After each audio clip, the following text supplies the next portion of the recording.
I How don't are you know. For going to do now, that going forward? That's fine. I don't know. Well, that's what I love about you Italians. That's how Italians. That's exactly how Italians move forward. I don't know. Let's Where's see. your Let's see how glass, it goes. David? I'm disappointed. No glass of wine? Wait, Bravo, come Nicola. on. Bravo, Nicola.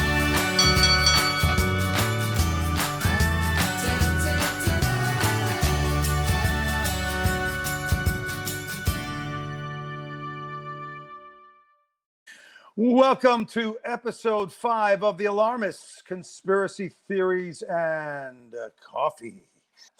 Today, we have two very special guests on the show, coming all the way from Italy. David Tordi, entrepreneur, musician, bon vivant. He's just an amazing guy. And Nicola, my beautiful friend Nicola Maggiaioli. He's a lover of wine. He's an extraordinary architect, but both of them have a thing in common. Both David and Nicola went through living hell trying to stay healthy and protect their families during the coronavirus peak that raged throughout Europe and particularly in Italy. Let's bring on Nicola and David so they can tell their stories and educate our listeners and our viewers so that we can be better prepared for what's coming. Hello, David. Hello. Ciao. Hello, Hi. Nicola. Ciao. All right. Ciao. Hi. Tell our viewers, how do you say hello in Italian when you know a good friend? Mi amici, buongiorno mi amici, buonasera mi amici. Ciao amici. Ciao. All right. Now, both of you, I know from speaking to you many times through Facebook Messenger, through phone calls, you've all gone through living hell pretty much. We've debated conspiracy theories about who's telling the truth, who's not telling the truth. This is not just regulated to Trump and America. This is a battle for control around the world. Do you agree? I do. Yeah. So, speechless, folks, eh? No. So, what I want to know, let's start with David, and then we'll go to you, Nicola. I want to know your personal story, in a couple of paragraphs of what you experienced and how frightened you were, and how did you adopt? So, hi everybody. Ciao. My name is David Tordi. I'm from Orvieto, Umbria, the center of Italy. So we're between the north and the south. The north of the country is the area that was mostly hit and still going on, especially the area east of Milan, southeast of Milan, the big industrial engine of Southern Europe, I have to say, not only Italy. My area, fortunately, Umbria is a little country area, so it's been lightly hit. We've had cases. Unfortunately, I've seen a few people that I knew pass away, including a doctor who worked with my dad worked with for a long time. A fantastic person. He passed only a few days ago. I'm sorry, man. Yeah, it is very sad. A very special person. I think I bet you when this is over, each one of us will have a story to tell about the people that we've lost. Yeah. But it doesn't make it any less sensitive for each person. We can't trivialize it, and we can't minimize it. It's pain for everyone. I agree. Yeah, I agree.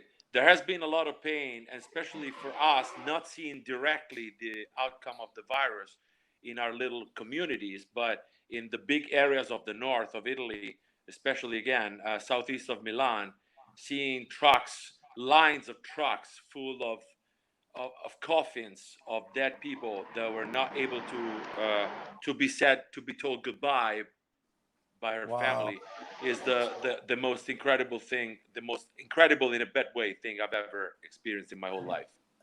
Wow. And Nicola, now I know, Nicola, you basically barricaded yourself at your family's house. How did that go? Explain that story. Well, I just arrived in Florence. So Florence had just a little better, worse situation than Umbria, I believe. Not bad as Milano. Milano was that area was the worst, as David said. But in Tuscany, there was a long time, like for a month. The only sound we can hear from our home was just the ambulances, the sirens, the only sound. So it was I don't know, it was just a nightmare, like living in a movie, unreal. Did you ever? I mean, when did you realize that? Oh my God, this is not just, you know. I'm involved right now in a big project as an architect in a restaurant in the center of town.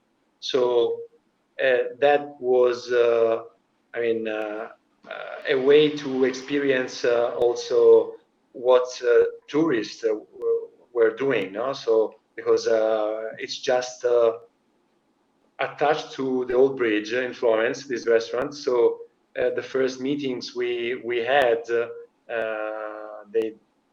we had lunch together, and was plenty of people around, no? So, and then day after day, people were leaving, and especially Americans. They told, I mean, they were told to leave, to So go they were back forced to the to States. leave. They were forced to leave. Yeah, Wow. because the situation was becoming hot. But for both of you, was there an aha moment when all of a sudden, you know, I just remember like in January, my wife Irina and I were in Costco, and all of a sudden I turned to her and I said, "Oh my God, I know what this is. We got to start preparing now." First week of January, I knew, and I said, we have to start getting, you know, cases of water, and we have to get food, and we have to. And I was freaked out inside, and everybody thought I was out of my mind. Oh, you're overreacting. You're too emotional. You know, you're hysterical. Calm down. And now here we are. And of course, you know, I'm not as crazy as I look. Well, maybe to some people. We were doing some text messaging right in the heat of it all, and we were exchanging conspiracy theories and about control. When did you suddenly realize that, oh my God, I not only have to protect my wife and I, but my whole family? And what did you do about it? Well, I don't know. The whole situation, in my opinion, started looking strange from the very beginning. You know, when there was a complete lack of communication between China and Europe, and then Europe and America, and then America and South America, and then, you know, the whole world. We always talk about global communication, globalization, whatever. But then at the same time, there was such an incredible lack of communication that made it look very strange to me. Do you think this is a conspiracy theory? Do you think they did it on purpose, or do you think they just were not prepared? I'm not sure about whether it's a conspiracy or not. I just definitely know that there was a huge gap in communication right there. The century, you know, this is the century of super technology. This is the century of, you know, we're able to chit chat from 5 different continents in a heartbeat with a very high level bandwidth. How is that possible that a virus escapes allegedly a Chinese market or whatever, and then nobody trusts the other governments, and we get to a point where, you know, in January 1st, governments knew about this. They knew about it as early as November. Yeah. How is that possible that by end of June now there are still half countries in the world in lockdown? How's that possible?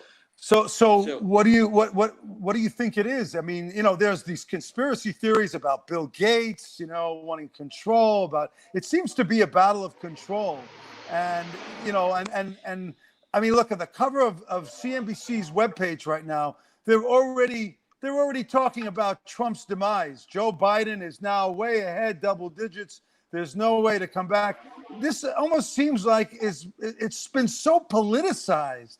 You know, the more and more, you know, these riots. Yeah, Black Lives Matter. No disrespect, but this is more. Those riots were more than about Black Lives Matter. This was something much bigger than that, and it seems to be designed to cause turmoil, to change the political landscape. Am I not wrong? You think? What do you think? I personally, if you're asking me, I'm not in a position to say what it is and what it is not. I have no knowledge. I have no preparation. So what do you think whatsoever about this? But it's definitely something off. The whole situation is very much off. For us in Europe, for me, for Nicola, for Italy, for Europe, for America, I don't know whether it's a political situation issue or not, but it's definitely something that I had never experienced before, and I never thought that I would experience such a distress in my lifetime. And what about you, Nicola? What about Nicola? Did you go through a period of distress? Yeah, of course. I mean, how can you be relaxed in a situation like this? No, I mean, we don't know what's the future. I mean, we don't know anything about the future. No, how is it going to be? And you're a daddy now. You have a 1.5-year-old beautiful little girl, and you have to protect her. Right. So that's another reason to be nervous. How are you going to do that going forward? Well, that's what I love about you Italians. That's how Italians. That's exactly how Italians move forward. I don't know. Where's your glass, David? I'm disappointed. No glass of wine? Wait, come on. That's the cure. Thank you. It's just, I don't know, 50% of time is like this, 50% is with wine. I don't know. Just trying to react. Don't get too close to me, Nicola. Put the mask on. My God. I'm sure somebody in some remote areas of Italy already invented a mask. Already invented a mask with. I think I've seen it. I think I've seen it. Because one of the first thing that's happened here in Italy, at least, was just millions of messages on WhatsApp. No, everybody on lockdown. Nobody knew what to do. So I don't know, millions of messages, and one of these was about mask with to drink wine. To drink wine. And what about everybody singing on the balcony? That was very popular for a little while, right? Every night people would sing. Did you have that happen in Umbria and in Firenze? Did that happen? Yeah, sure. Yeah. And you're a musician, David. Did you get out there and sing for the masses? I did. You did. I did. Right. For my neighbors, I live in a country area where there are a few other homes, and one of my next door neighbors is a guitarist as well, like me. So, and there's another guy who owns a house with a beautiful garden in between my house and the other musician's house. And we got power outlets from the guy in the middle, and we perform a very loud three concerts. That's great. That's great. Yeah. Oh, for the whole neighborhood. And then we streamed it on Facebook, and people were happy because, in a full lockdown, people are really going insane because it's difficult to manage. Yeah. Oh yeah. Now, so after a while, you suffer pandemic fatigue. You suffer emotionally. You don't even realize there are days when you start to have a reaction, and you go, "Who is this person? Oh my God! Why am I reacting this way?" But it's normal. Jesse, yeah, man. You can't imagine, because in Italy we have houses that are like 1/10 of the houses you are used to. Yeah. So in very, very small spaces, like for people. Like New York City, not as bad as New York City, no? No. Yeah. More or less. Oh my God! Before I moved out here, I used to mumble my wife's name under my breath, going, "You made me leave the city." Now she's a freaking genius. Now I bow down. I'm not worthy. I'm not worthy. I mean, it's if we were not here and just for the kids, and now it's all about the children. You know what I mean? So it's like we are very, very lucky. And I talked to my friend. I have a friend of mine, Robert Zemsky. He's a professional courier. He travels around the world. Every week, he'll be in China while I go to the city. That's how normal it was. No more. And he sends me, just like you said earlier about the ambulances, Nicola, he would text me and say, "I can't stand it. All I'm hearing is more and more ambulances every night." So now a little bit of background on you guys. David has a major band called Bartender, and they just did a video remake of Radiohead's Creep. At the end of this broadcast, you're going to see this amazing video. Tell them a little bit about the way it was photographed, because it's pretty unique the way it was filmed. Thank you. Yes, so a few months back, we decided to cover a masterpiece by Radiohead, Creep, their song Creep. And so we contacted a few friends in the area of Bologna and Milan, before the whole pandemic happened, of course.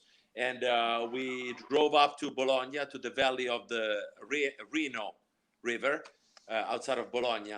And our director, Andrea Montuschi, and the photographer, videographer, Davide Terra Balducci, a joint venture, and they filmed our video. And then the post-production was made by Gabriele Svedonio Tardiolo, who's one of my two band members, who also happens to be a fantastic videographer.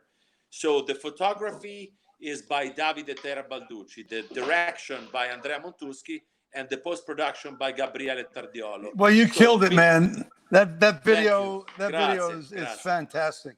And by the way, the arrangement still is by Gabriele Svedonio Tardiolo, the same video guy that's part of my band. So people are going to get a nice taste of this. People are going to get a nice taste of this tonight at the end of the broadcast. I say the finally words. Baciami presto! Oh, yeah. Both cheeks, please. No lips. No. Okay, ladies and gentlemen, this brings to a close another episode of The Alarmist Conspiracy Theories and Coffee. And I hope you'll tune in when this airs. It's very important. Our friends David Tordi and Nicola Maggiaioli, all the way from Italy, giving us a really good understanding of what's happening in Italy and what's happening all over Europe and the world. I wish you safety. I wish you good health. Till next time, peace. I wish I was special, so fucking special.